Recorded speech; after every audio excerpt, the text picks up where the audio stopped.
Hello, I am Margarita Cereijido. I am the co-chair of COAP North America.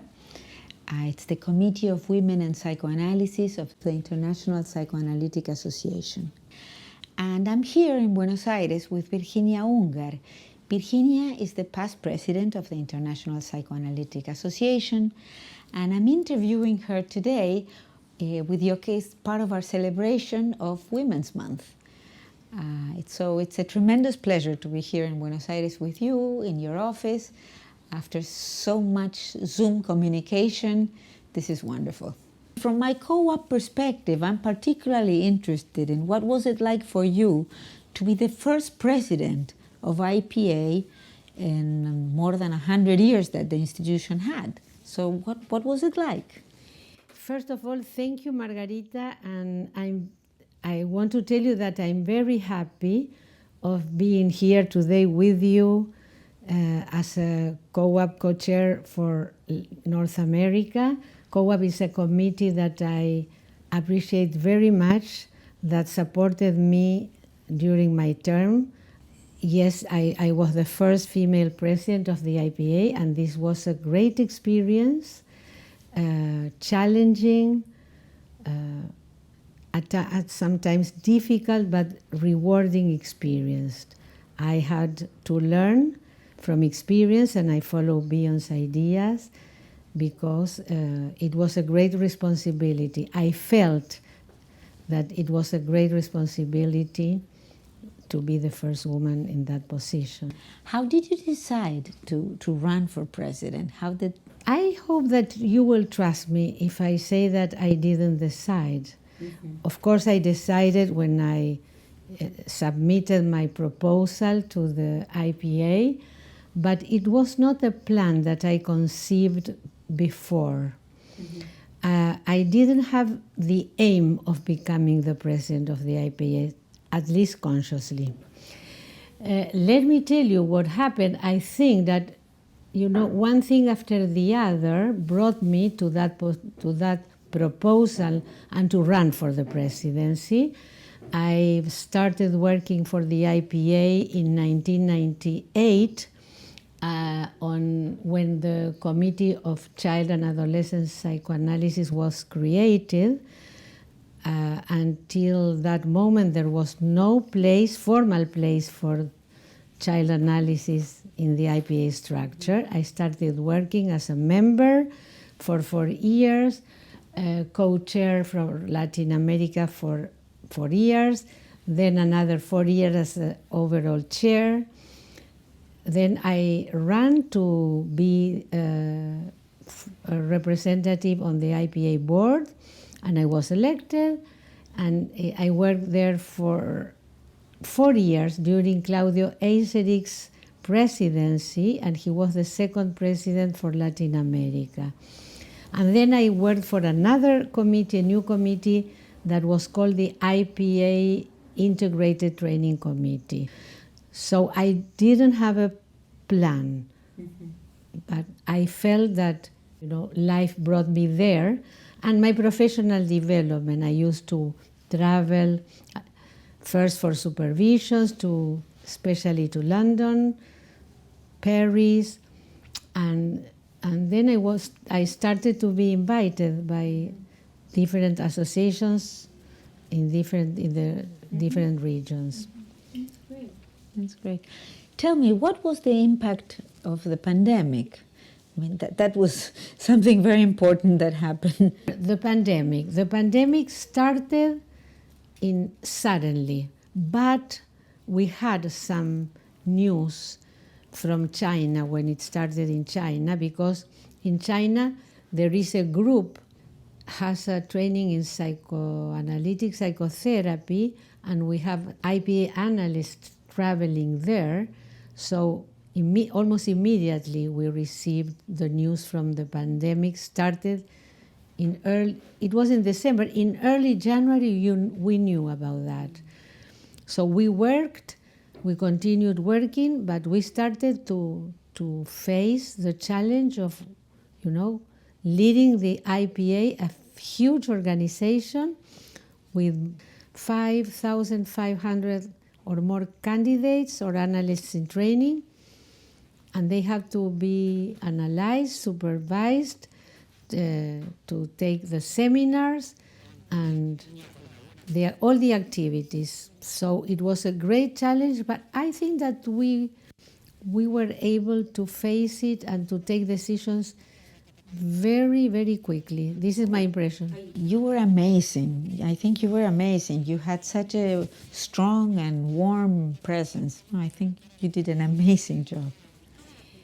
The amazing job you are referring to, I think it has to do with, modifying the requirement for in-presence, the analysis in person, and allowing temporarily, and it's still temporarily, during the pandemic, to work online. Then we started some initiatives to have, resources on our IPA website, and we organized, forums, spaces for dialogue. We made the capacity of attendance of the webinars, we increased it, and we organized more seminars, and we dealt with the things that we were facing. Because, for example, the first webinar, there was an analyst from China, where it started, the pandemic. Then you remember that it went to Europe, and in Italy the situation was terrible. So we invited Stefano Bolognini, a former president of the IPA, and an American analyst, Gil Kilman, who made an amazing job with children, creating resources. And I think that they are still available on the web, because now we are facing another very difficult time. And the pandemic taught us a lot. Such as the importance to be together, the importance of feeling that we are together, the importance of being supported, of sharing experiences in different parts of the world. There were, there were different kinds of, measures that the governments took. In my country, in Argentina, there was a mandatory isolation for several months. Schools closed, and it was different in different countries. And the people suffered, and we suffered, but we were able to work. I think that we have to be very, grateful to the possibility that we had to be able to work and to help people to deal. For example, in my association, the one I belong to, the Buenos Aires Psychoanalytical Association, we organized with 2 colleagues a forum, open forum for the public, and and every Friday at 7 p.m. we met. I was invited as a special guest, but I stayed there for the whole year. So it was called SOS. We are all at home, and I have to work on a remote basis. So we had mothers, fathers, even teachers, professors, and people who needed help. It was visible. Now we are facing, I'm not sure if I could say post-pandemic, because I'm really doubtful about saying that it's that optimistic. I'm really doubtful to say that it came to an end. But we are having a better situation now. Yeah.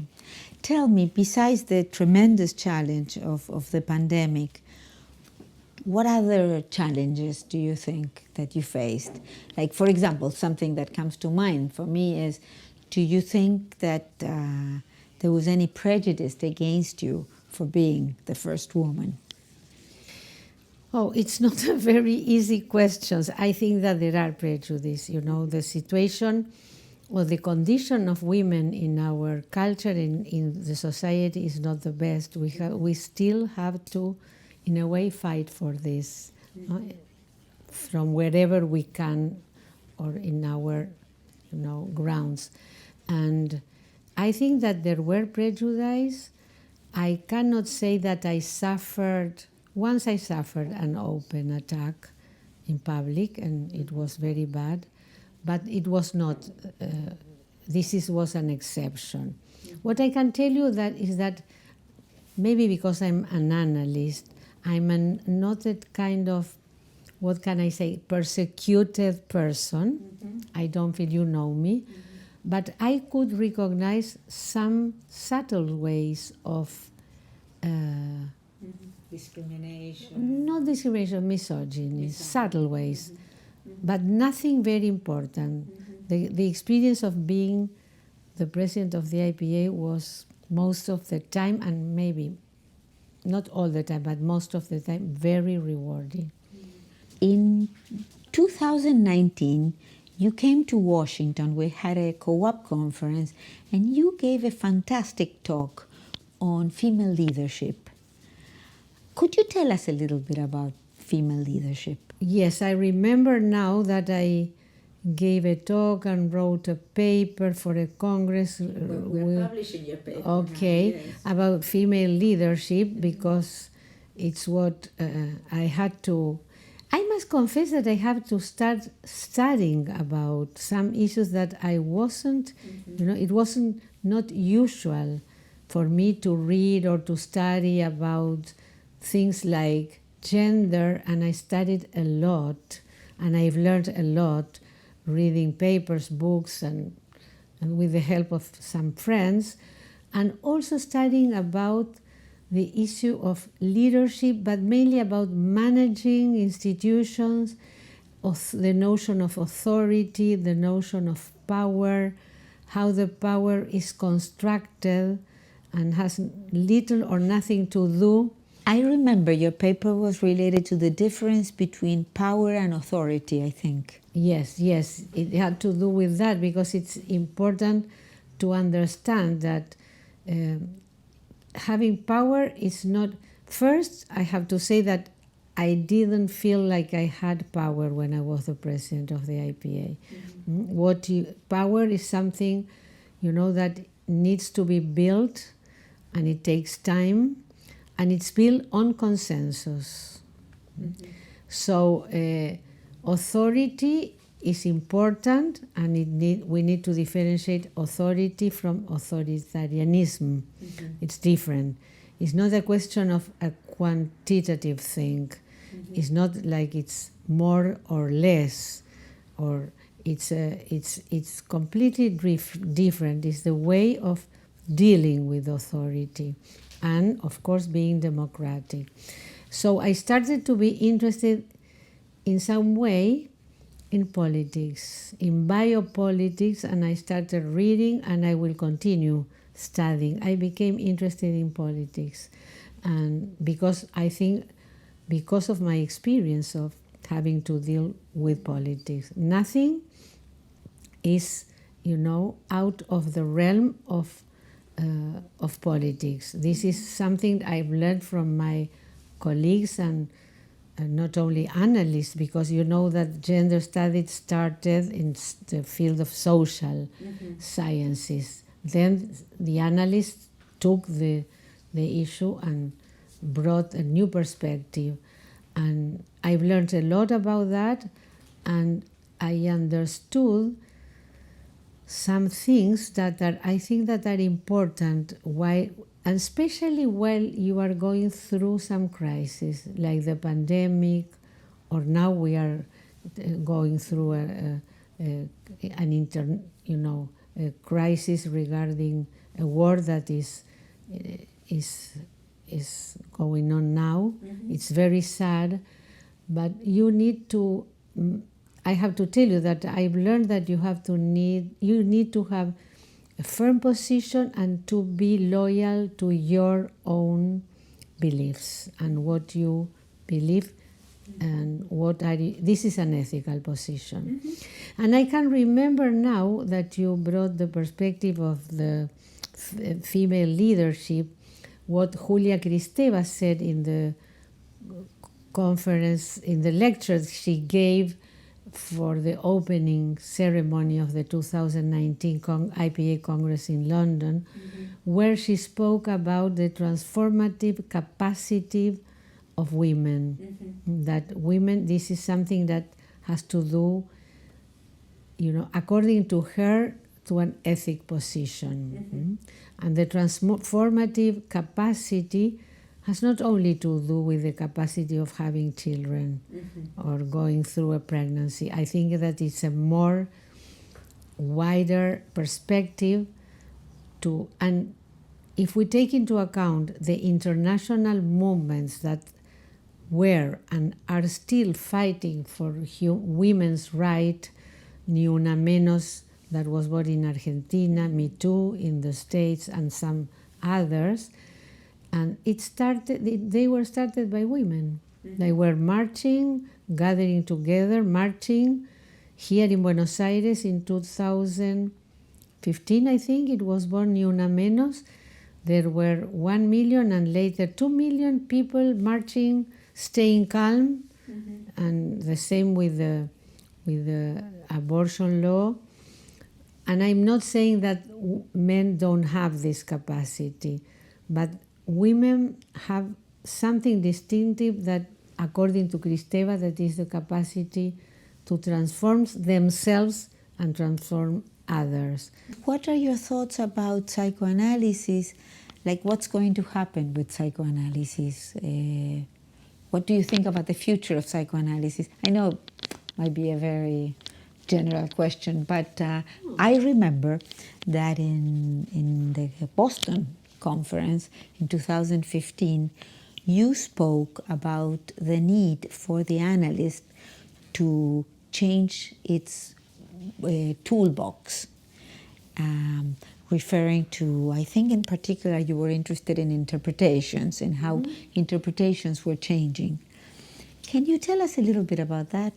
Yes, I remember the paper you mentioned because I was invited to give the keynote paper and I was very worried. As usual, I started studying and reading, and I came, I found the notion of the toolbox coming from Foucault, and this was the starting point of a development I made regarding the analytic tools, because the title of the Congress had something to do with the changing world.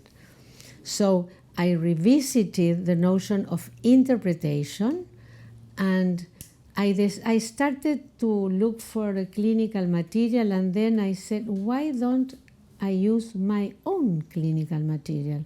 So I presented the material from the analysis of a 5-year-old boy, and I started to study the interpretation I gave to this 5-year-old boy 30 years before 2015 it was, I think. Yes. So I was, I was surprised because I felt that they were a little bit tough. And then I went through the main points of anxiety. I was trained in the Kleinian tradition. But I have to tell you that I found out that the interpretation has changed, but more in the way we interpret than in the content. Today, I agree with the content on the interpretation. I don't agree with the way we spoke to the kids and to the patients. And I remember very well your giving that paper, because I remember what I was thinking at the time. I had a child analysis with Rebecca Greenberg 10 years, 4 times a week. And I remember that the interpretations were things like, you want to get inside me and kill the children I have in my belly. And I remember feeling, like, no, maybe I'm a little bit angry, but I don't want to kill anybody. And so feeling a little bit put off by that. Yes. So I was grateful. So how old were you? Well, I started when I was 6 and I finished at 16. But I remember feeling a little bit traumatized by those interpretations, thinking, I don't know, it's a little bit much. Yeah, I think that we can we can think about, something. The analyst has to follow the patient. It's not, we don't have the clues. We don't have the meanings. The meaning is created between the two of them. So we can offer our ideas when we have an idea. It's not necessary, because sometimes the analysts give interpretations when they feel anxious, because it's an action. So I think that today I use more a descriptive, if I can say, approach, and I'm sure that I'm not the one who has to give the meaning to the child or to the adult patient. The meaning has to be created in the work we do together. Well, I remember feeling very happy that the future president of IPA at the time was saying that. I said, yes. Good. But many things have changed, One example is that we are using the remote devices to do analysis, because during the pandemic it was the only possibility, and some other details that had to do with the frame, what we call the analytic frame. And in Argentina we are a little bit not worried, but that in Argentina we used to kiss each other when you say hello. You get, and some patients kiss me, and I do whatever they want. But nowadays we cannot shake hands. So we are going through, when I started to see some patients in this office, but when we meet, we don't know what to do. It's not recommended to shake hands or to give a hug or to kiss. So we will have to think about the consequences of the pandemic, not only in terms of mental health, because it's a devastating crisis, the impact in mental health, devastating, but also in the changes in our technique. Another thing that comes to mind is, I think you did a fantastic job, and that you made IPA a lot more inclusive and accessible. And an example is the series of IPA in the community, that I think it's fantastic to bring all that on board. And on the other hand, you engage the philosophical aspect of psychoanalysis also, no? Well, for example, bringing Julia Kristeva as a keynote speaker in London. And so I really think that the institution is a lot richer thanks to you. Thank you, Margarita. Thank you for bringing this, because I think that it was the most important thing we've done during our Latin American term. Administration of the IPA was creating a new structure, IPA in the community, with many committees like IPA in violence, migrations, and subcommittees, migrations and refugees, IPA in law, in culture, in health, mental health, and more.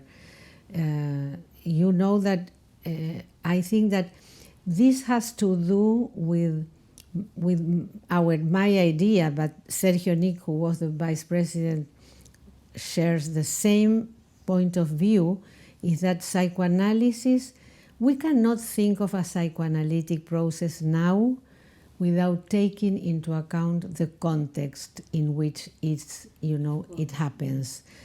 At the beginning, psychoanalysis was centered in the patient. Then, with the developments in countertransference, the analyst's mind. Then, with the Barangers in the analytic field. But now I think it's impossible to think of a psychoanalysis that is detached from what's going on in the culture every analytic diet lives in. So thank you for reminding this. It was very important. For example, the creation of a Migrations and Refugees Committee that is working and is more needed than ever. And I'm very happy to be able to be part of that. And I'm sure that this continues, because I'm also proud and happy that the current president and vice president of the IPA are also women, Yes. Harriet Wolf and Adriana Prengler, and they will be carrying on this, the projects we created and doing a wonderful job. Yes, yes, yes. Okay, well, thank you very, very much. Thank you for coming here and having this very, very good and informal and relaxed conversation.